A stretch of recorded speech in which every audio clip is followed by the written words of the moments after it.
আসসালামু আলাইকুম ওয়া রাহমাতুল্লাহি ওয়া বারাকাতুহু। সম্মানিত উপস্থিতি, আপনারা জৈনপুর পীর সাহেবের নাম শুনেছেন কি? জৈনপুর পীর সাহেবের গদ্দিন শিল্পীর এক সময় ছিল। আমাদেরই দাওয়াতের পরিপ্রেক্ষিতে, নির্ভেজাল তাওহীদের দাওয়াতের পরিপ্রেক্ষিতে আজকে উনি হেদায়েত প্রাপ্ত হয়ে আমাদের মঞ্চে উপস্থিতি। এই পর্যায়ে আপনাদের সামনে আলোচনা নিয়ে আসছেন মাওলানা মিজান বিন আব্দুল আজিজ জৈনপুরী। মিজান বিন আব্দুল আজিজ জৈনপুরী। আলোচনার বিষয়বস্তু পীরতন্ত্রের বেড়াজালে ইসলাম এবং আমাদের করণীয়। পীরতন্ত্রের বেড়াজালে ইসলাম এবং আমাদের করণীয়। আসসালামু আলাইকুম ওয়া রাহমাতুল্লাহি ওয়া বারাকাতুহু। الحمد لله الذي امتن على عباده بنبيه المرسل وصلى الله عليه وسلم وكتابه المنزل ونشهد أن لا إله إلا الله وحده لا شريك له ونشهد أن محمدًا عبده ورسوله أما بعد خير الحديث كتاب الله وخير الهدي هدي محمد صلى الله عليه وسلم وشر الأمور محدثاتها وكل محدثة وبدعة وكل بدعة ضلالة وكل ضلالة في النار. أعوذ بالله من الشيطان الرجيم. ومن يشاقق الرسول من بعد ما تبين له الهدى ويتبع غير سبيل المؤمنين نوله ما تولى ونصله جهنم وساءت مصيرا. بسم الله الرحمن الرحيم. ومن الناس من يتخذ من دون الله أندادا يحبونهم كحب الله والذين آمنوا أشد حبا لله ولو يرى الذين ظلموا إذ يرون العذاب أن القوة لله جميعا وأن الله شديد العذاب. بسم الله الرحمن الرحيم. ولا تلبسوا الحق بالباطل وتكتموا الحق وأنتم تعلمون واعتصموا بحبل الله جميعا ولا تفرقوا ولا تكونوا كالذين تفرقوا واختلفوا من بعد ما جاءتهم البينة أولئك لهم عذاب عظيم. قال النبي صلى الله عليه وسلم من أحدث في أمرنا ليس هذا فيه فهو رد. وقال عليه الصلاة والسلام تعلموا الفرائض والقرآن وعلموا الناس فإني مكبوت. بسم الله الرحمن الرحيم. إن الله وملائكته يصلون على النبي يا أيها الذين آمنوا صلوا عليه وسلموا تسليما. اللهم صل على محمد وعلى آل محمد كما صليت على إبراهيم وعلى آل إبراهيم إنك حميد مجيد. اللهم بارك على محمد وعلى آل محمد كما باركت على إبراهيم وعلى آل إبراهيم إنك حميد مجيد. الحمد لله. আল্লাহ তাআলার শাহী দরবারে লক্ষ কোটি শুকর। আল্লাহ সুবহানাহু ওয়া তাআলা আমার মতো অধমকে এখানে কোরআনুল কারীম আর সহিহ হাদিস ভিত্তিক কিছু কথা বলার তৌফিক দান করেছে, আলহামদুলিল্লাহ। এরপর নবীজি সাল্লাল্লাহু আলাইহি সাল্লামের শানে অনেক বেশি দুরূদ ও সালাম সাল্লাল্লাহু আলাইহি ওয়াসাল্লাম। এরপর আজকের এই ২৮তম আহলে হাদিস আন্দোলন কর্তৃক আয়োজিত ২৮তম বার্ষিক ইজতেমার সম্মানিত সভাপতি, সম্মানিত আমিরে জামাত, উপস্থিত ওলামা ইকরাম, উপস্থিত জ্ঞানী গুণীজন, বয়োবৃদ্ধ মুরব্বিয়ান ইকরাম, উপস্থিত তাওহীদি জনতা এবং আমাদের সাথে যারা সহযোগিতা করছেন আইন শৃঙ্খলা রক্ষা বাহিনী আর পদ্মার অন্তরালে মা বোনেরা যারা শুনছেন, সবাইকে আমার অভিবাদন জানাচ্ছি। আবারও সালাম পেশ করছি, আসসালামু আলাইকুম ওয়া রাহমাতুল্লাহি ওয়া বারাকাতুহু। আমার আজকে আলোচ্য বিষয় হচ্ছে পীরতন্ত্রের বেড়াজালে ইসলাম ও আমাদের করণীয়।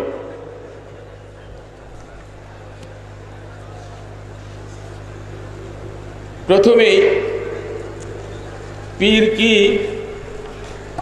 পীর সম্বন্ধে আমরা অবশ্য ভালো করে জানি, তারপরও আমি এই ব্যাপারে কি শিখেছি। বস্তুত আমিও জৈনপুরী তরিকায় আবদ্ধ ছিলাম। কেন আমি এই তরিকা থেকে ফিরেছি, কারণগুলো কি কি, সেই সুবাদে যেটুকু আমি জানতে পেরেছি সেটাই আপনাদেরকে ব্যক্ত করব। পীর কি, পীর কেন, ও এদের কাছে কি রয়েছে, পীরদের আকীদা ও কিছু কিছু আমল, আর মানুষ কেন পীরের নিকট গমন করে। নিশ্চয়ই কোনো না কোনো গূঢ় কোনো রহস্য রয়েছে। কেন বেশিরভাগ মানুষ, সাধারণ মানুষগুলো তাদের কাছেই যাচ্ছে, কারণটা কি? পীর শাব্দিক অর্থ আপনারা খুব ভালো করেই বুঝেন। এই পীর শব্দের সোজাসুজি অর্থ হচ্ছে বুড়ো, বৃদ্ধ। সে পারস্য দেশের, সে পারস্য ভাষা থেকে হাওলাত করে এনে আমাদের দেশে পীর মানে আমরা বুঝি যে অনেক বড় বড় আধ্যাত্মিক সাধক। আমাদের দেশে সেই বুড়ো মানুষের যে অর্থ, সেই অর্থটা আমাদের দেশে এটা অন্য অর্থ হয়ে যাচ্ছে। যে আধ্যাত্মিক অনেক বড় বড় সাধককেই পীর বলা হয়। মূলত যদি এটাকে ভালোভাবে নেওয়া হয় তাহলে আমাদের দেশে পীর আমরা এটাকেই বুঝি যে সাধারণ মানুষগুলো যারা কোরআন সুন্নাহ ভালো করে বোঝে না, বয়স হয়ে গেছে, আমল তো তার করতেই হবে, কবরে যেতে হবে, কবরের প্রশ্নগুলো দিতে হবে, এই ভবিষ্যতের এবং পরকালের জীবনের চিন্তা করে এরা ওই ধরনের লোকের কাছে যায় যারা আসলেই এই বিষয়ে পণ্ডিত, যারা পরকালে সুখের যে বার্তা এটা বহন করে, তাদের কাছে ধাবিত হয়। আর তাদেরকে আমরা আমাদের অর্থে বলি ওস্তাদ, যাদের কাছ থেকে আমরা কোরআনুল কারীম আর হাদিস সমূহ শিখব। অথচ আমাদের দেশে এটার সুবাদে কোরআনুল কারীম আর হাদিস শেখানোর পাশাপাশি নিজের কিছু মৌলিক ধারণা, নিজের হৃদয়ে যেটা উদ্ভূত হয় সেটাকে ধর্মীয় ভিত্তিতে চালিয়ে দেওয়াটাই আমাদের দেশের বেশিরভাগ পীরগণের এই প্রচেষ্টা। তো আসলে পীরের যে একটা গূঢ় রহস্য রয়েছে, এটার ভিতরে লুকানো কিছু রহস্য রয়েছে, যে রহস্যগুলো উদ্ঘাটন হওয়া দরকার, অতীব জরুরি। আজ আমরা তাওহীদ থেকে বিমুখ হয়ে, বিচ্যুত হয়ে শিরক আর কুফর আর বেদাতে লিপ্ত হয়েছে। এটার জন্য দায়ী শুধু পীরদেরকেই করব না, আমরাও দায়ী। কারণ আমরা জেনে শুনে যাচ্ছি, কিন্তু যাচাই বাছাই করছি না। আজকে এই মহাপ্রয়াস শুধু তাদেরকে জানিয়ে দেওয়া যে আমরা তাদের কাছে যাব যাদের কাছে নির্ভেজাল তাওহীদ রয়েছে, যারা কোরআনুল কারীম আর সহিহ হাদিস ভিত্তিক আমল শিখিয়ে দিবে, আকীদাকে শুধরিয়ে দিবে, আমরা তাদের কাছেই যাব। কিন্তু ভুল করে আমরা ভুল বুঝে, কারণ বাঙালির প্রকৃতি হলো লোভী, আমরা যেখানে লাভ বেশি দেখি, অল্প সময়ের মধ্যে অনেক বড় ধরনের কিছু হাসিল করতে পারি, সেদিকেই আমরা ধাবিত হচ্ছি। আর সেই কারণেই যখন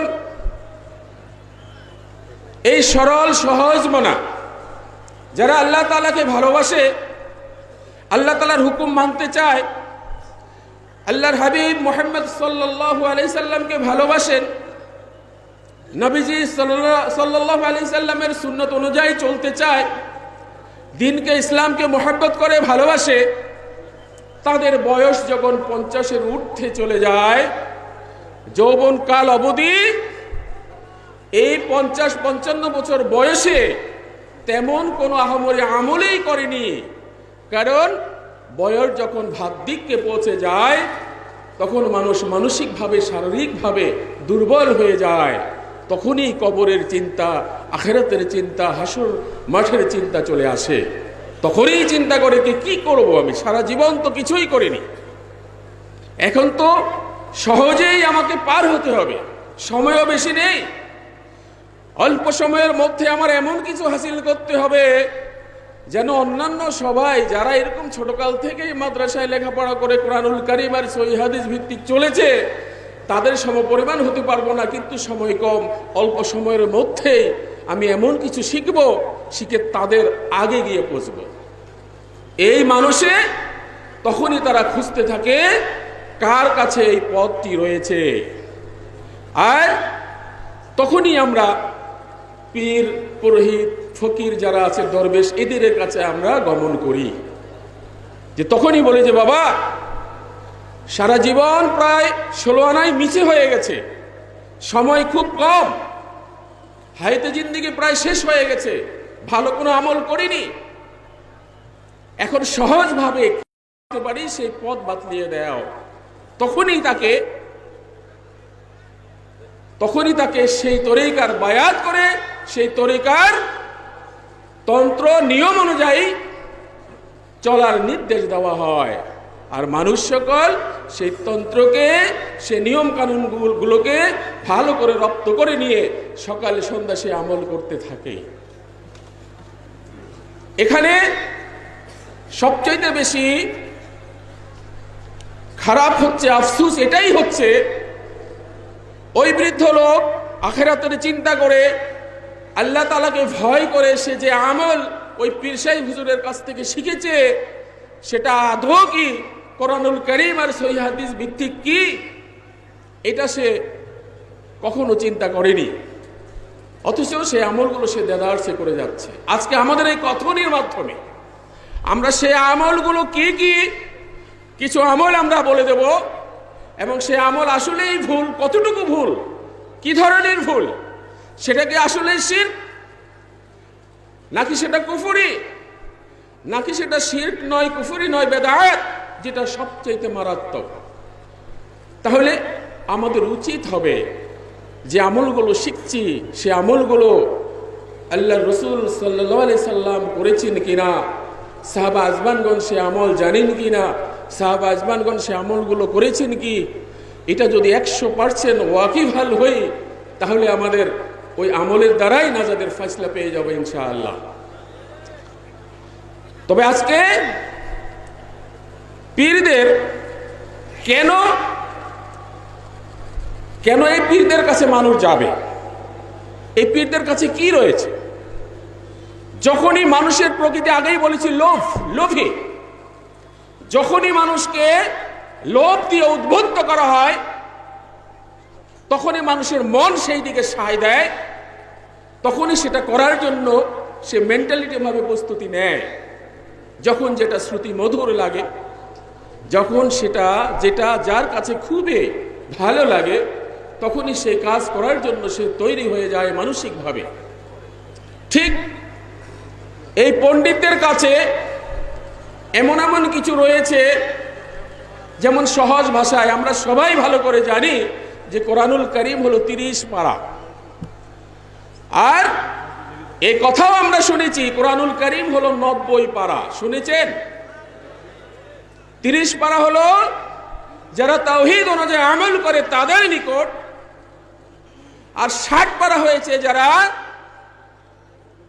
পুরোপুরি তাওহীদ দিয়ে আমল করে না, আধ্যাত্মিকের নামে, তাসাউফের নামে যারা জালিয়াতি করে, তাদের কাছে রয়েছে বাকি 60 পারা। তখনই ওই সহজ সরল মানুষকে ওই 60 পারার লোভ দেখিয়ে বলা হয় আমাদের কাছে এমন কিছু রয়েছে যেটা আলেম ওলামা গণের কাছে নেই। তাদের কাছে যেটা রয়েছে সেটা তুমি যেমন সালাত 100% আদায় করতে হবে, আর আমাদের কাছে যেটা রয়েছে সেটা 100% সালাত আদায় করতে হবে না, এমন কিছু কর্ম রয়েছে সেটা যদি তুমি হাসিল করতে পারো তাহলে তোমার সালাতের কোনো বালাই নেই, দুরাকাত সালাতেই জীবনে যথেষ্ট হয়ে যাবে। এই ধরনের প্রলোভন করা হয়। আলেম ওলামাদের কাছে যেটা নেই সেটা আমাদের কাছে রয়েছে। কিভাবে সহজে পার হওয়া যায়? সবচেয়ে বড় ব্যাপার হলো আমরা সবাই ভালো করে জানি আমাদের নবী সাল্লাল্লাহু আলাইহি সাল্লাম আল্লাহ তাআলার হুকুমে, ইচ্ছাতেই আমাদের জন্য সুপারিশ করবে। যাকে আল্লাহ তাআলা সুপারিশ করতে বলবেন তাকেই সুপারিশ করবে।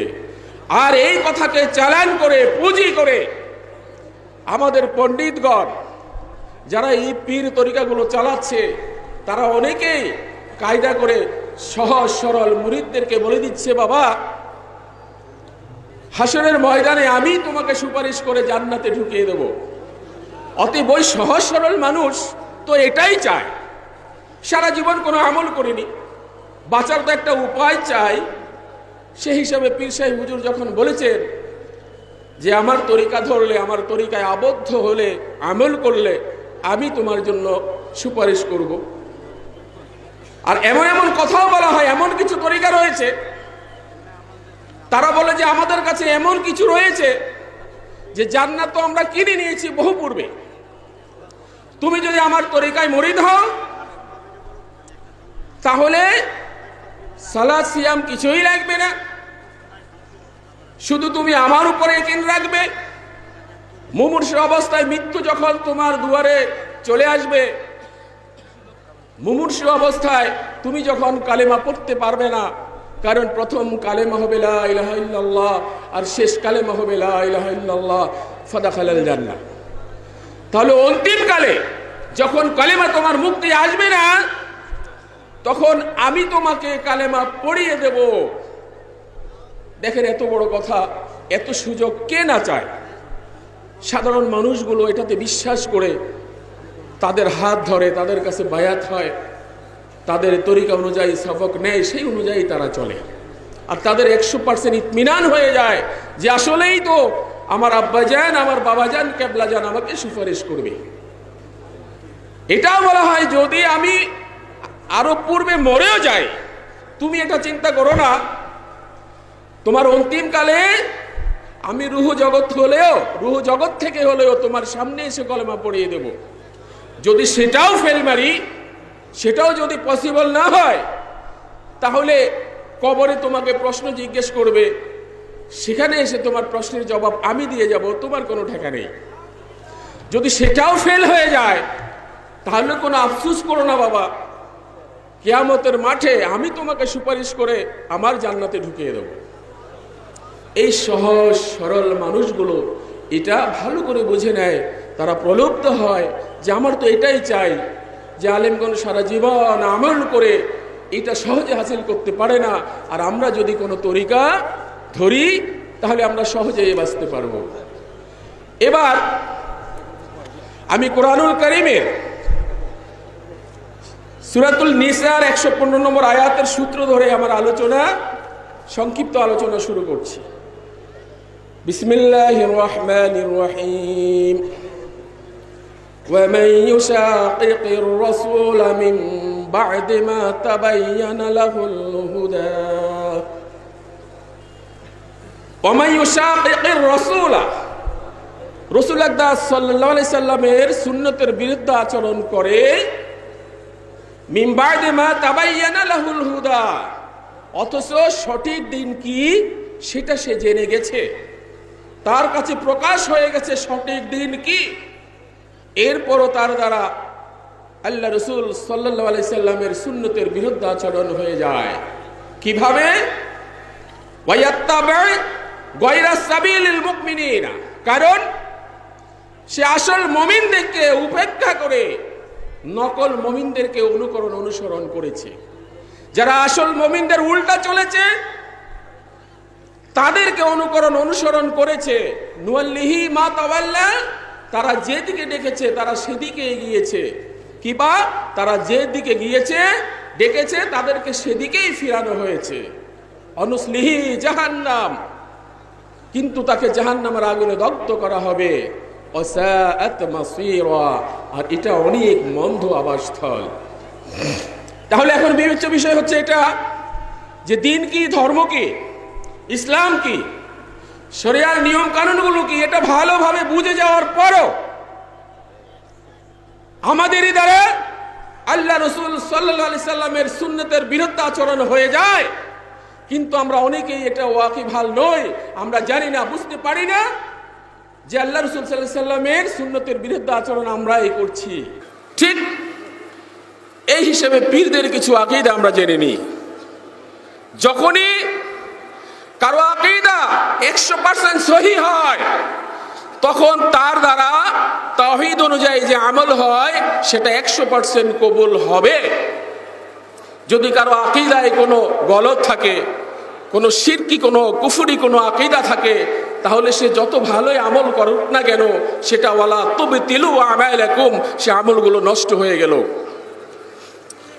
যেমন বেশিরভাগ তরিকাপন্থী যারা, এদের মূল মন্ত্র যেটা, যেহেতু পীরতন্ত্রের বেড়াজালে ইসলাম, তাদের এই মন্ত্রের মধ্যে আসলে কি কি রয়েছে সেটা আমরা সংক্ষিপ্তভাবে জানি। যেমন আকীদা সম্পর্কে, আল্লাহ তাআলার আকীদা সম্পর্কে ওয়াহিদাতুল ওয়াজুদ আর ওয়াজিবুল ওয়াজুদ, যে আল্লাহ তাআলা নিরাকার এবং আল্লাহ তাআলা সর্বত্র বিরাজমান। বেশিরভাগ পীর সাহেবগণের আকীদা এটাই যে আল্লাহ তাআলা নিরাকার। এটারও গূঢ় কোনো কারণ রয়েছে। আল্লাহ তাআলা সর্বত্র বিরাজমান, এটারও কোনো কারণ রয়েছে। কারণ হলো তাদের তরিকার মূল কাজ হলো আল্লাহ তাআলা নিরাকার, এটা বিশ্বাস করতেই হবে। কেননা আল্লাহ তাআলাকে এমনভাবে সাধনা করা হয় জিকরে এলাহির মাধ্যমে, ইল্লাল্লাহ ইল্লাল্লাহ জিকিরের মাধ্যমে আল্লাহ তাআলার নূরের সাথে নিজেকে ফানাফিলা করে দেওয়া হয়। তো আল্লাহ তাআলা তো নিরাকার, এটা তাদের আকীদায়। আল্লাহ তাআলা সর্বত্র বিরাজমান এই কারণেই যে আল্লাহ তাআলা আসমানে থাকে। কোরআনুল কারীম আর সহিহ হাদিস বলেছে যে আল্লাহ তাআলা আসমানেই থাকেন। আর তাদের কথা হচ্ছে আল্লাহ তাআলা বিরাজমান, সর্বত্র বিরাজমান। কারণ হলো জিকরে এলাহির মাধ্যমে আল্লাহ তাআলার নূরের সাথে নিজেকে মিশিয়ে দিয়ে, বিলীন হয়ে গিয়ে, যেটাকে ফানাফিলা বলা হয়, যে লয় হয়ে যায়, ঠিক তখনই আল্লাহ তাআলাকে আসমান থেকে জমিনে নামানো হয়। আর জমিনে নামিয়ে নিজের চারপাশে তাওয়াফ করে আরো ছোট থেকে ছোট বানিয়ে নিজের এই ছোট্ট কলবে ঢুকিয়ে দিয়ে ইল্লাল্লাহ ইল্লাল্লাহ জিকির করা হয়। এটা হলো তাসাউফের চরম কাজ, সবচাইতে উঁচু কাজ যেটা, সেটাই হচ্ছে এটা। এই জন্য আল্লাহ তাআলা বিরাজমান। আসলে এই আকীদা কি সহিহ? কোরআনুল কারীম আর সহিহ হাদিস এই আকীদার বিপক্ষে কথা বলেছে। আল্লাহ তাআলা নিরাকার নন, আল্লাহ তাআলা আকার। লাইসা কামিসলিহি শাইউন ওয়া হুয়াস সামিউল বাসীর। তার সাথে, প্রভুর সাথে কারো সাথে মিল হবে না, মিসাল হবে না, অথচ তিনি দেখেন এবং শুনেন, ঠিক না? তিনি নিরাকার নন, তার আকার তার মতোই। এটা আমরা জানবো, 100% বুঝতে পারবো যে আল্লাহ তাআলা কেমন, যখন হাসরের ময়দানে আমাদের ফয়সালা হবে, আমরা জান্নাতি। আর যারা জান্নাতি হবে তারা আল্লাহ তাআলাকে সচক্ষে দেখবে। সে আশায় আমরা বুক বেঁধে আছি যে কবে আমাদের প্রভুকে আমরা সামনাসামনি দেখব।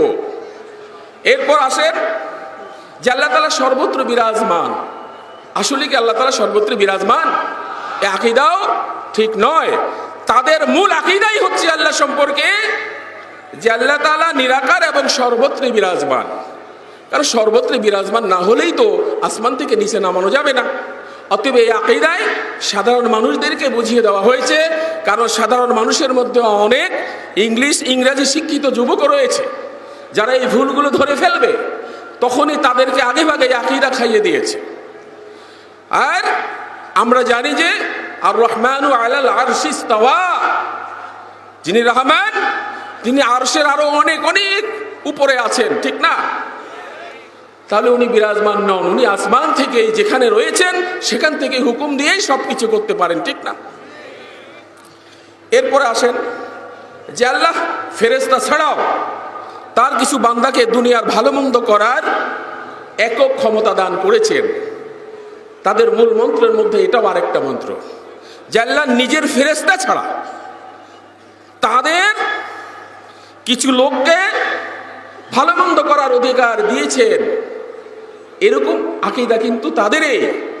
যেমন পীর সাহেবের সাথে যদি কোনো বেয়াদবি করে তাহলে তার মারাত্মক ক্ষতি হয়ে যায়, এমনকি পীর সাহেব যদি মৃত হয় তার কবরের পাশ দিয়ে গিয়ে যদি কোনো বেয়াদবি করে তার সর্বনাশ হয়ে গেছে।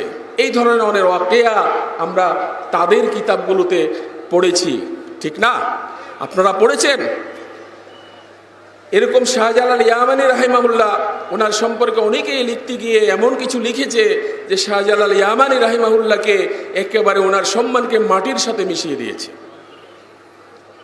আমরা এতটুকু সাধারণ নলেজ আমাদের নেই যে এত বড় বড় গুণী জ্ঞানী যাদের দ্বারা ইসলামের খেদমত আল্লাহ তাআলা নিয়েছেন, অথচ তাদের সম্পর্কে কলম ধরতে গিয়ে এমন বানোয়াট কথাগুলো বলি যেই ক্ষমতা আল্লাহ রসুল সাল্লাল্লাহু আলাইহি সাল্লামের কখনো ছিল না, যে আল্লাহ রসুল সাল্লাল্লাহু আলাইহি সাল্লামের শানে আল্লাহ তাআলা এই ধরনের ঘটনা কখনো ঘটাননি, অথচ সাধারণ একজন উম্মতের পক্ষে এর চাইতে বড় ঘটনা ঘটে গেছে।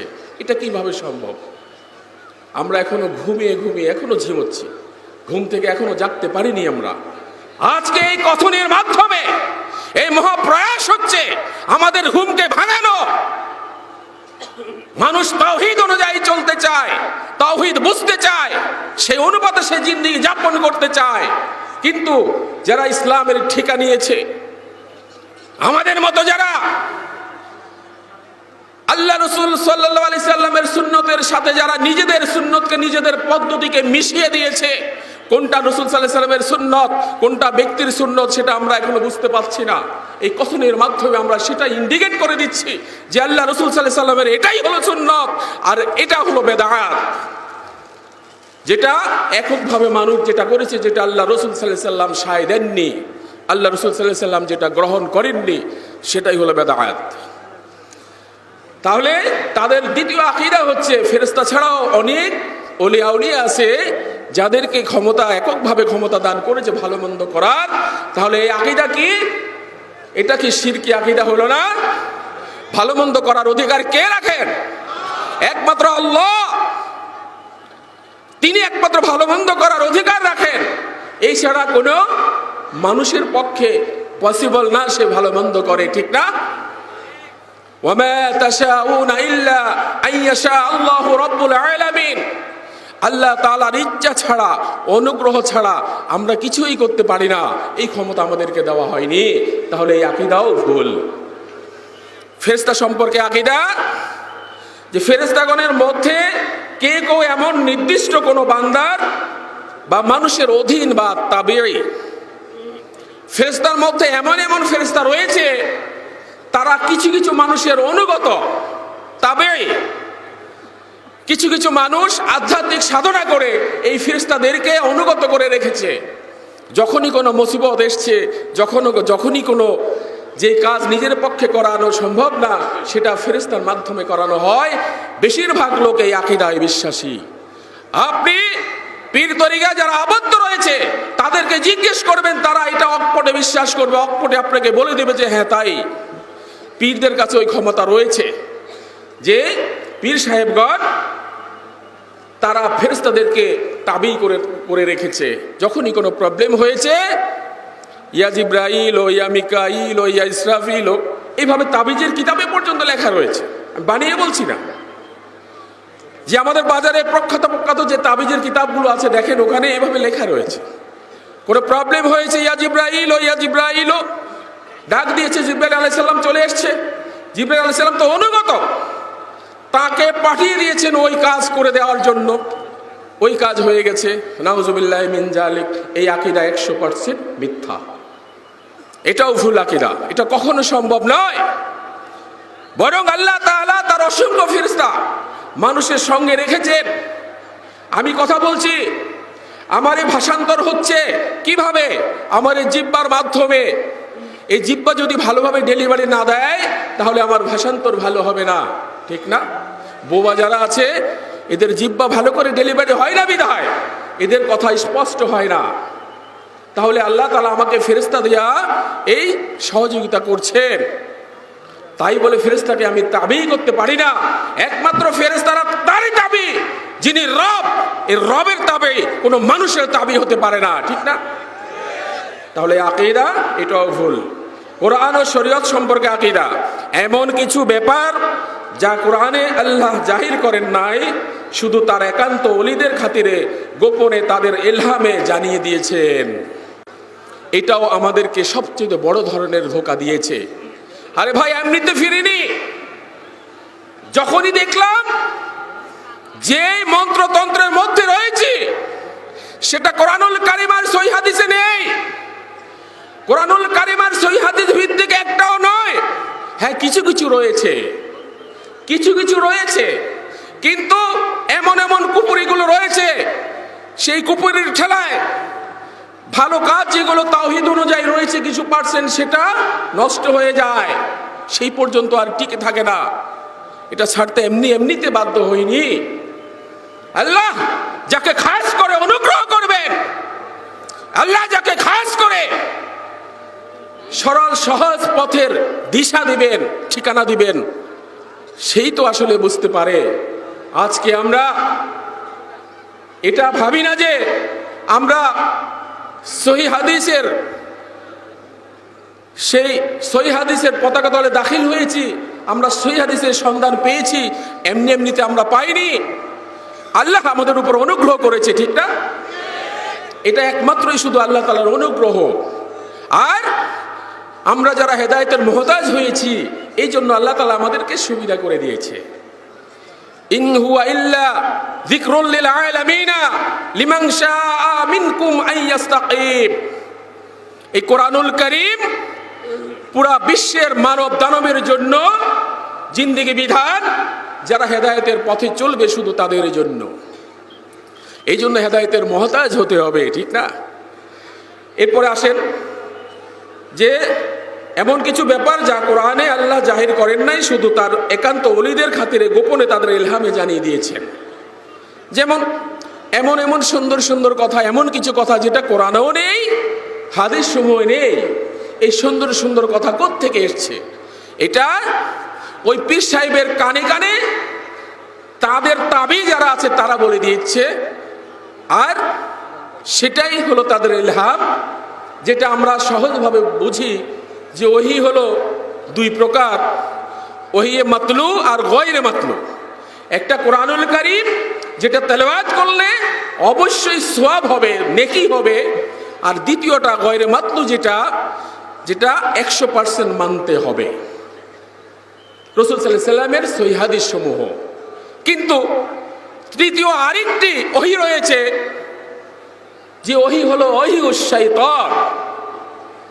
আর সেই ওহীর মাধ্যমে ওই ওলি আবদালের কাছে, ওই পীর ফকিরের কাছে এই ইলহামগুলো আসতে থাকে।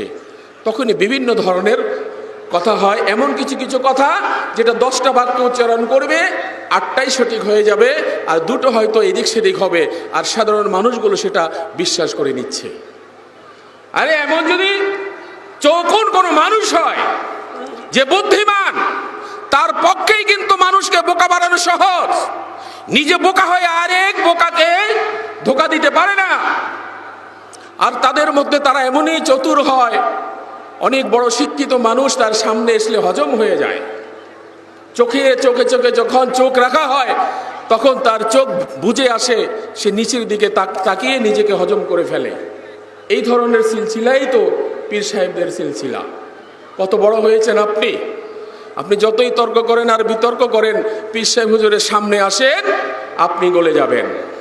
এভাবেই মানুষের দুর্বলতা খুঁজে মানুষকে দুর্বল করে, মানসিকভাবে তাকে দুর্বল করে, তার মস্তিষ্ক খুলে গিলে গিলে একটু একটু করে খেয়ে নেয়। আসলে এই যে একটা ইলহামের ব্যাপার আছে এভাবে, এটাও কোরআনুল কারীম আর সহিহ হাদিস সাপোর্ট করে না। সমস্ত ওহীর দরজা বন্ধ হয়ে গেছে। আল্লাহ রাসূল সাল্লাল্লাহু আলাইহি সাল্লাম দুনিয়া থেকে বিদায় নিয়েছেন, আর জিবরাইল আমিন আলাইহিস সালাম ওহী নিয়ে আর দুনিয়াতে আসবেন না? আসবেন। তাহলে এই ওহী কোন ওহী? এটা হলো ওহীউশ শাইতান। দ্বিতীয় নম্বর হচ্ছে আল্লাহর ওলিদের বা আরিফ বান্দাদের জন্য শরীয়তের বিধিবিধান শিথিলযোগ্য। মাজজুব যে ব্যক্তি রয়েছে তাদের জন্য শরীয়তের বিধিবিধান শিথিলযোগ্য। অলিগণের জন্য শরীয়তের প্রকাশ্য হুকুমগুলো সম্পূর্ণ প্রযোজ্য নয়, কিছু অংশ প্রযোজ্য। দেখেন তরিকতের প্রধান ব্যাপার সেবার এগুলো, যে আল্লাহর ওলিদের বা আরিফ বান্দা যারা আছে তাদের ভাষায় যাদেরকে মাজজুব বলা হয়, এমন এমন ব্যক্তি যে আমলিয়াতের শেষ সোপানে পৌঁছে যায়, কামালিয়াতের দরজা যার হাসিল হয়ে যায়, যে আল্লাহ তাআলার নূরের সাথে নিজেকে বিলীন করে দিয়েছে, যে ফানাফিলা হতে পেরেছে, এই ধরনের মাজজুব ব্যক্তির জন্য শরীয়তের বিধিবিধান শিথিলযোগ্য। এটা কি কখনো হয়েছে? এটা কি আসলেই ঠিক? কোরআনুল কারীম আর সহিহ হাদিস কি এটা সাপোর্ট করে? আজকে আমাদের কথনের মাধ্যমে তাদের ভুল ভাঙিয়ে দিচ্ছি। এটা বলছি না যে আসলে তারা আমাদেরকে ঠকাচ্ছে। আসলে এই ঠকানোর ব্যবসা তো ওরা ছাড়াও অনেকেই নিয়ে বসে আছে। আমরা কেন ঠকবো? তাদের কাছে কেন যাব? তাদের ভুলও হতে পারে। তাদের ভুল ভাঙানোর জন্য আমাদের এই প্রয়াস। তাদেরকে খোঁচা মেরে বলছি না। আসলে এটা সহিহ আকীদা বিরুদ্ধে, এটা সহিহ আকীদা নয়। তাহলে আল্লাহ তাআলার আরিফ বান্দা মাজজুব যারা আছে এদের জন্য সালাত সিয়ামের তেমন কোনো বালাই নেই। এদের সালাত সিয়াম না আদায় করলেও চলে, কারণ এরা আমলিয়াতে এত বেশি পরিপূর্ণ হয়ে গেছে, কামালিয়াতের দরজায় উঠে গেছে। অতএব এদের জন্য সালাত সিয়াম একটু শিথিলযোগ্য না, এটা কখনো নয়। মরতে মরতে সালাত আদায় করতে হবে, ঠিক না? মরতে মরতে সালাত আদায় করতে হবে। যদি এমন ব্যক্তি যে দাঁড়িয়ে সালাত আদায় করতে পারে না, সে বসে করবে। যে বসে পারে না, সে শুয়ে শুয়ে হলেও করবে। আর মাজজুব ব্যক্তিকে আমি তো বলি সে মাজনুন, সে তো পাগল। এই জন্য ওদের ভাষায় যে ওরা পাগলকেই মাজজুব বলেছে। এদের জন্য সালাত কি সিয়াম কি, যার কোনো জ্ঞানে নেই তার শরীয়তের হুকুম কি। আল্লাহ আমাদেরকে হেফাজত করুক। তাকদীর সম্পর্কে তাদের আকীদা হচ্ছে তাকদীরের ভালো মন্দ আল্লাহর ইচ্ছাই হয়, তবে কোন কোন আল্লাহর ওলিও মানুষের ভালো মন্দ করতে পারে। তাকদীরের ভালো মন্দ আল্লাহর ইচ্ছাই হয়, কিন্তু কোন কোন আল্লাহর ওলি মানুষের ভালো মন্দ করতে পারে। নাউযুবিল্লাহ মিন যালিক। এটা শিরকুল উলুহিয়াত হয়ে যাবে, আল্লাহ তাআলার বিধানের খেলাফ হয়ে যাবে, আল্লাহ তাআলার শক্তির খেলাফে এটা খেলাফ হয়ে যাবে, আসমা ও সিফাতের শিরক হয়ে যাবে। যে আল্লাহ তাআলা কোনো মানুষকে এই ক্ষমতা দেননি সে কারো ভালো করে কারো মন্দ করে, ঠিক না? এমনকি কুতুব সম্পর্কে তাদের আকীদা রয়েছে যে এলাকা ভিত্তিক কুতুব রয়েছে, জেলা ভিত্তিক কুতুব রয়েছে। কুতুব জানেন তো, যে কুতুব তাকেই বলা হয় এই মাজজুব ব্যক্তিকে যার কাছে আল্লাহ তাআলা দায়িত্ব দিয়ে দেওয়া হয়। আল্লাহকে দায়িত্ব দেয় ওই এলাকার ভালো মন্দ করার জন্য। উনি আঙ্গুল দিয়ে যেভাবে ইশারা করবে ওই এলাকার মানুষ, জীবজন্তু, পশু পাখির তাই হবে। এটা হলো কুতুবের খেলামেলা না, এটাও ইসলাম সাপোর্ট করে না। আমি একসময় এগুলাই বিশ্বাসী ছিলাম। যখন দেখলাম, তলায় হাত দিয়ে দেখলাম, কোরআনুল কারীম সহিহ হাদিসের মানদণ্ডে যাচাই বাছাই করে দেখেছি আসলে এগুলো ইসলাম নয়। যদি এগুলো ইসলাম হতো, আল্লাহ রাসূল সাল্লাল্লাহু আলাইহি সাল্লামের অসংখ্য হাদিস গ্রন্থের মধ্যে একটি হাদিস হলো এর পক্ষে থাকতো, কিন্তু একটি হাদিস এর পক্ষে নেই। তাহলে এটা বাতিল। জান্নাত জাহান্নাম সম্পর্কে আকীদা, আল্লাহর ওলিগণ জাহান্নামীদেরকেও জান্নাতে ঢুকাতে পারে। নাউযুবিল্লাহ মিন যালিক। প্রথমেই বলেছি যে তারা সুপারিশ করে জাহান্নামীদেরকে জান্নাতে ঢুকিয়ে দেবে। আসলে কি এটা কখনো সম্ভব? নিজে কি জান্নাতে ঢুকতে পারবে? সহজ ভাষায় আমরা বুঝি, নবীজি সাল্লাল্লাহু আলাইহি সাল্লাম সুপারিশ করবেন, আর সহিহ আকীদার ভাইয়েরা যারা সহিহ আকীদা গ্রহণ করেছে, যারা তাওহীদ অনুযায়ী চলে, তাদের আকীদা হচ্ছে যে আল্লাহ রাসূল সাল্লাল্লাহু আলাইহি সাল্লামকে শাফায়াতের ক্ষমতা দেওয়া হবে। সেই দিন, সেই বিচারের দিন আল্লাহ রাসূল সাল্লাল্লাহু আলাইহি সাল্লামকে শাফায়াতের ক্ষমতা দেওয়া হবে, ঠিক না? মান যাল্লাযী ইয়াশফাউ ইনদাহু ইল্লা বিইজনি, এমন কে রয়েছে যে আল্লাহ তাআলার অনুমতি ব্যতী রেখে সুপারিশ করে, ঠিক না? তাহলে আল্লাহ রাসূল সাল্লাল্লাহু আলাইহি সাল্লামকে কিয়ামত দিবসে, হিসাব দিবসে সুপারিশের ক্ষমতা দেওয়া হবে। অথচ দেদারসে বলা হয় যে সুপারিশ করে ওলিগণ তাদের মুরিদদেরকে জান্নাতে ঢুকিয়ে দিবে।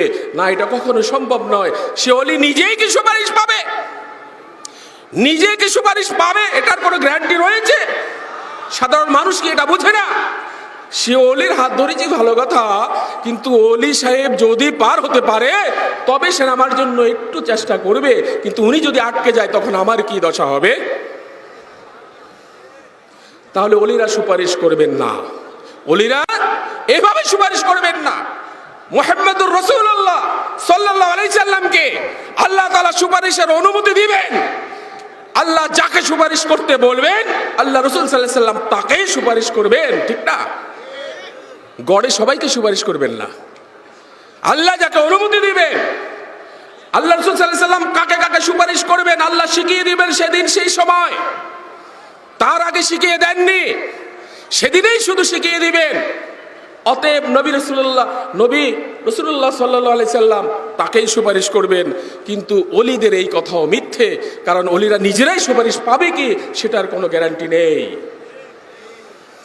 মনের কথা জানা বা গায়েব জানা বা দেখা সম্পর্কে আকীদা। অনেকেই আমরা মনে করি পীর সাহেব হুজুর এ রাজশাহীতে বসে, তার খানকায় বসে সৌদি আরবে কি হচ্ছে, মক্কার ঘরে মদিনায় কি হচ্ছে সেটা দেখতে পাচ্ছে না। সেটা কখনো সম্ভব নয়। সেটা সম্ভব? সেটা কখনো সম্ভব নয়। এমন কোনো আধ্যাত্মিক বলে না যে এটা কখনো সম্ভব। আল্লাহ রাসূল সাল্লাল্লাহু আলাইহি সাল্লামকে এই ক্ষমতা দেওয়া হয়নি। জিবরাইল আমিন আলাইহিস সালাম এসে যখন বলে দেন তখন রাসূলুল্লাহ সাল্লাল্লাহু আলাইহি সাল্লাম বলেছেন। এছাড়া রাসূলুল্লাহ সাল্লাল্লাহু আলাইহি সাল্লাম বলেননি, অপেক্ষা করেছেন কখন ওহী আসবে, ঠিক না? অলিরা মরে না, অলিগণ মরে না, এমনকি খায় না, ঘুমায়ও না, রতিক্রিয়াও করে না। অলিগণের সিফাত হলো এটা। অলিরা ঘুমায় না, খায় না, অলিরা ঘুমায় না, খায় না, মরেও না। অলিরা নাম মরেও কিন্তু অমর। যেমন কোন মুরিদ যদি মৃত অলির দরবারে গিয়েছে জিয়ারত করতে, ওই মুরিদ এমন ভাবে অলিকে স্মরণ করেছে, ওই অলি সাহেব কবর থেকে উঠে কবরের উপরে বসে তাসবিহ হাতে নিয়ে বসে মুরিদের দিকে তাকিয়ে রয়েছে। মুরিদ 100% বিশ্বাস করেছে যে আমার অলি তো আসলেই মরেনি। এটা তো সাধারণ একটা ব্যাপার যে কবর দেওয়া হয়েছে, আসলে উনি কবরে জীবিত এবং উনি কবরের উপরে উঠে বসে আছে আমাকে রিসিভ করার জন্য। আসলে এটা কি আদৌ ঠিক? এটা কখনো ঠিক নয়। এটা হলো তৃতীয় আরেকজনের কাজ, যেটা হলো শয়তান এই সুরত ধারণ করে ওই কবরের উপর বসে রয়েছে, আর ওই মুরিদ বুঝতে পেরেছে যে তার পীর সাহেব বসেছে। এটাও শয়তানের ধোঁকা। অলিরা যে কোনো সুরত ধারণ করতে পারেন ও নিমিষে যে কোনো স্থানে গায়েব হয়ে যেতে পারেন, এটা কখনো সম্ভব নয়। এটা কখনো সম্ভব নয়। অনেকে এই আকীদায় বিশ্বাস করে, অনেকে ইশার সালাতে যায় না, মাঝে সালাতে দাঁড়িয়েছে, কিছুক্ষণ পরে সে দেখেছে আফ্রিকার জঙ্গলের পাশে চলে গেছে। এই ধরনের বানোয়াট কিচ্ছা কাহিনী, এটা আসলে ইসলাম নয়, ঠিক না? এটা কখনো সম্ভব নয়। আল্লাহ রাসূল সাল্লাল্লাহু আলাইহি সাল্লামকে মেরাজে নিয়েছেন আল্লাহ, আর মেরাজের কাহিনী কোরআনুল কারীমে সহিহ হাদিসগুলোতে বর্ণনা করা হয়েছে। এই ধরনের কাহিনী হয়নি যে যায় নামাজে বসেছে, দাঁড়িয়েছে, সেখান থেকে আফ্রিকার জঙ্গলের কাছে নদীর পাড়ে সেই জায়নামাজ নিয়ে বসিয়ে রেখেছে। এটা কখনো সম্ভব হয়নি, ঠিক না? এগুলো বানোয়াটি কথা। এই কথাগুলো বলে মানুষকে উদ্বুদ্ধ করে ওদিকেই ধাবিত করা হচ্ছে, আর মানুষ তাওহীদ ছেড়ে দিয়ে তাদের পথে অনুসরণ করছে। এগুলাই হলো ইমানি ধোঁকা। এরা ফাঁদ পেতে রয়েছে মানুষের ইমানকে হনন করার জন্য, আর এরা মানুষের ইমানকে হনন করেছে। এরা সার্থক হয়েছে, এরা নিজেদের কাজে সার্থক হয়েছে, এরা প্রতিষ্ঠা লাভ করেছে। অথচ তাওহীদি জনতার সংখ্যা কম, এরা পারেনি। কারণ তাওহীদি জনতা যেখানে সহিহ হাদিসের কথা বলবে সেখানে সে উপেক্ষিত হবে, সেখানে সে বিতাড়িত হবে, সেখানে সে অবাঞ্ছিত হবে। এটাই হলো আমাদের এই সমাজের হালচাল। কারণ ওই আকীদায় বিশ্বাসী বেশিরভাগ লোক, আর তাওহীদি আকীদায় বিশ্বাসী খুব কম লোক। এই জন্য আমাদের এই সমস্যাগুলো হয়ে গেছে। আর আজকে আমাদের এই ইজতেমার মাধ্যমে আমরা তাদেরকে জানিয়ে দিচ্ছি, এখনো সময় রয়েছে নিজের আকদকে, নিজের ফাউন্ডেশন যেটা, সেটাকে সে ভিতকে মজবুত করতে। যে আকীদা আল্লাহ রাসূল সাল্লাল্লাহু আলাইহি সাল্লাম কখনো করেননি, যে আকীদা আল্লাহ রাসূল সাল্লাল্লাহু আলাইহি সাল্লাম করেছেন, সে আকীদা পোষণ করতে হবে। যে আকীদার বিরুদ্ধে আল্লাহ রাসূল সাল্লাল্লাহু আলাইহি সাল্লামের হাদিস সমূহ রয়েছে, সে আকীদা থেকে দূরে থাকতে হবে, সে আকীদা গ্রহণ করা যাবে না। আল্লাহ রাসূল সাল্লাল্লাহু আলাইহি সাল্লাম যে আমলগুলো করেছেন, সে আমলগুলো 100% করতে হবে। আল্লাহ রাসূল সাল্লাল্লাহু আলাইহি সাল্লাম যে আমলগুলো নিষেধ করেছেন, সে আমলগুলো কখনো করা যাবে না। যদি আল্লাহ রাসূল সাল্লাল্লাহু আলাইহি সাল্লাম কোনো আমল করেননি, আর সে আমল যদি কারো দ্বারা হয়ে গেছে, আল্লাহ রাসূল সাল্লাল্লাহু আলাইহি সাল্লাম সে আমলকে নিষেধ করেছেন, অথচ আমরা জানতে পারিনি, বুঝতে পারিনি, আমাদের দ্বারা সে আমল হয়ে গেছে, তখনই আমার দ্বারা রাসূল সাল্লাল্লাহু আলাইহি সাল্লামের সুন্নতের বিরুদ্ধে আচরণ হয়ে গেছে। কারণ সে আমলটি হয়েছে বেদাত, সুন্নতের বিপরীত যেটা, সেটা হলো বেদাত। ঠিক না? তেমনি সর্বপ্রথম আমাদের আকদকে ঠিক করতে হবে। বেশিরভাগ আমাদের পীর সাহেবের আকীদাগুলো এই ধরনের, সেই জন্যই এই আকীদাগুলো ইসলাম সাপোর্ট করে না, এই আকীদাগুলো কোরআনুল কারীম সহিহ হাদিস সাপোর্ট করে না, এই আকীদাগুলো কোরআনুল কারীম আর সহিহ হাদিসের বিপক্ষে। অতএব এই আকীদা পোষণ করা গোমরাহি। আল্লাহ রাসূল সাল্লাল্লাহু আলাইহি সাল্লাম বলেছেন, শারুল উমুরি মুহদাসাতুহা, ইসলামের মধ্যে, দ্বীনে, ধর্মের মধ্যে, শরীয়তের মধ্যে নতুন নতুন যে কাজগুলো হবে, যেটা আল্লাহ রাসূল সাল্লাল্লাহু আলাইহি সাল্লামের সুন্নাত নয়, যেটা আল্লাহ রাসূল সাল্লাল্লাহু আলাইহি সাল্লাম করেননি, যেটা সাহাবা আজমানগণ শিখেননি, যেটা সাহাবা আজমানগণ করেননি, সেটাই হলো সবচাইতে নিকৃষ্ট। অকুল্লা মুহদাসাতিন ওয়া বিদআ। আর এই সমস্ত মুহদাসা যতগুলো আছে, সবগুলোকে একত্রিতভাবে আল্লাহ রাসূল সাল্লাল্লাহু আলাইহি সাল্লাম বলেছেন বেদাত, যে নব নব আবিষ্কৃত আমল, যে আমল আল্লাহ রাসূল সাল্লাল্লাহু আলাইহি সাল্লাম করেননি। অকুল্লা বিদআতিন ওয়া দালালা। আর এই সমস্ত নতুন নতুন আমলগুলো হলো গোমরাহি, কারণ এটা রাসূল সাল্লাল্লাহু আলাইহি সাল্লামের সুন্নতের বিরুদ্ধে। এই কাজ যদি কারো দ্বারা হয়ে যায়, তাহলে সে রাসূল সাল্লাল্লাহু আলাইহি সাল্লামের সুন্নতের বিরুদ্ধে আচরণ করে। অকুল্লা দালালাতিন ফিন্নার। আর এই বেদাতি কাজগুলো করার কারণেই তাকে জাহান্নাম পর্যন্ত ঢুকিয়ে দেবে। আল্লাহ আমাদেরকে আল্লাহ রাসূল সাল্লাল্লাহু আলাইহি সাল্লামের প্রকৃত সুন্নত কি, দলিল সহকারে শিকার, সে অনুযায়ী চলার তৌফিক দান করুক। এরপরে আসেন তাদের কিছু কাজ। তারা এমন যে তারা কুফরি করে এবং কুফরি পছন্দ করে। কেউ কুফরি করেছে, 100% বুঝতে পেরেছে, কিন্তু তাকে সাপোর্ট করেছে। আছে না আমাদের সমাজে এরকম? অমুক খারাপ কাজ করছে, 100% বুঝতে পেরেছি এটা কোরআনুল কারীম আর সহিহ হাদিস ভিত্তিক নয়, তবুও তাকে কিছু বলছি না।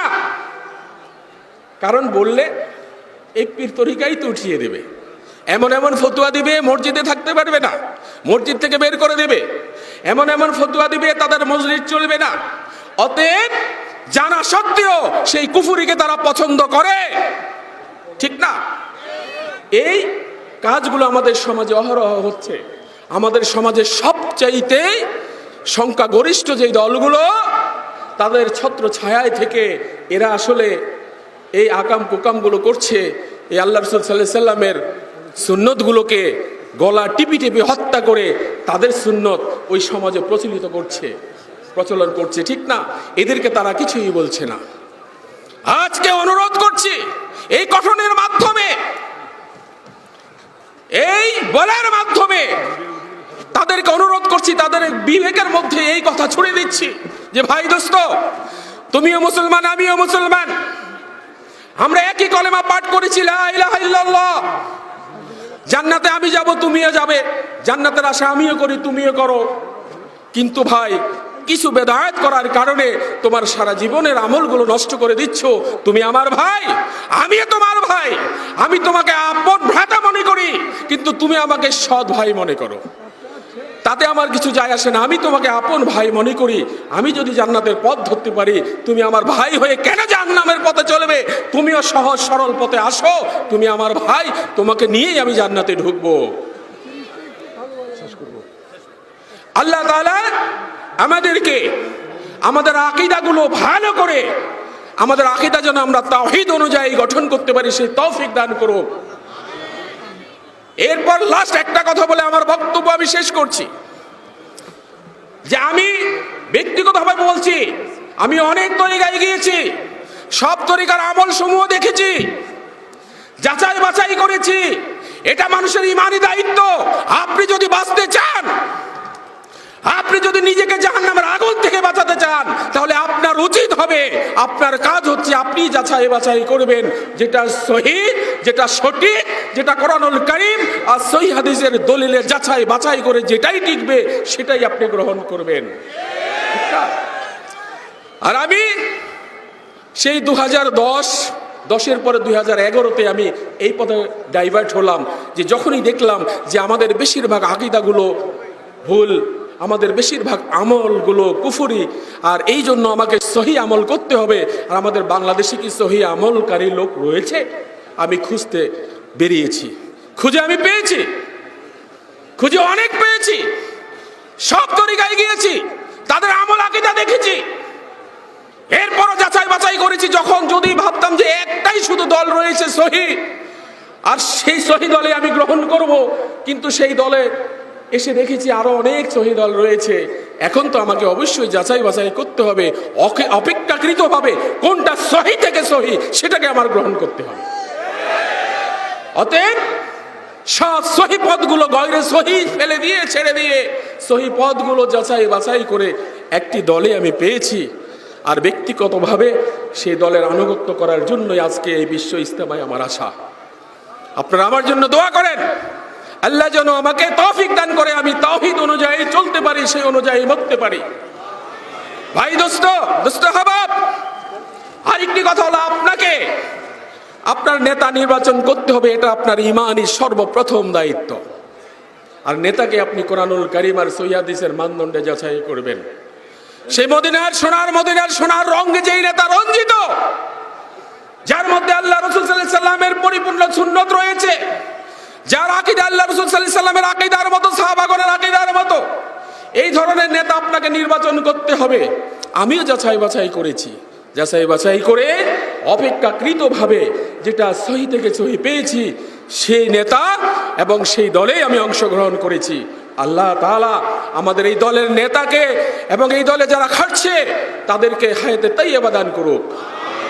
আল্লাহ আমাদেরকে সহিহ হাদিসের পতাকা তলে ভালোভাবে দাখিল করুক। অনেকেই পা দিয়ে আছে, এখনো পুরোপুরি ঢুকেনি, অনেকে ঢুকেছে আবার বের হয়ে গিয়েছে। ভাই দোস্ত, এখনো সময় রয়েছে, আপনার সামনেই রয়েছে কোরআনুল কারীম আর সহিহ হাদিস সমূহ, এখনো সময় রয়েছে। আজরাইল আলাইহিস সালাম পিছনে রয়েছে, সামনে আসলে আপনার কোনো উপায় নেই, আপনার জান কবজ হয়ে যাবে, তখন বিন্দু মাত্র অবসর পাবেন না। এখনই আপনি কোরআনুল কারীম আর সহিহ হাদিস যাচাই বাছাই করেন, সঠিক পথ পেয়ে যাবেন। আল্লাহ আমাদেরকে হেদায়েত দান করে ধন্য করুক। আখির দাওয়ানা আলহামদুলিল্লাহি রাব্বিল আলামিন। আসসালামু আলাইকুম ওয়া রাহমাতুল্লাহি ওয়া বারাকাতুহু।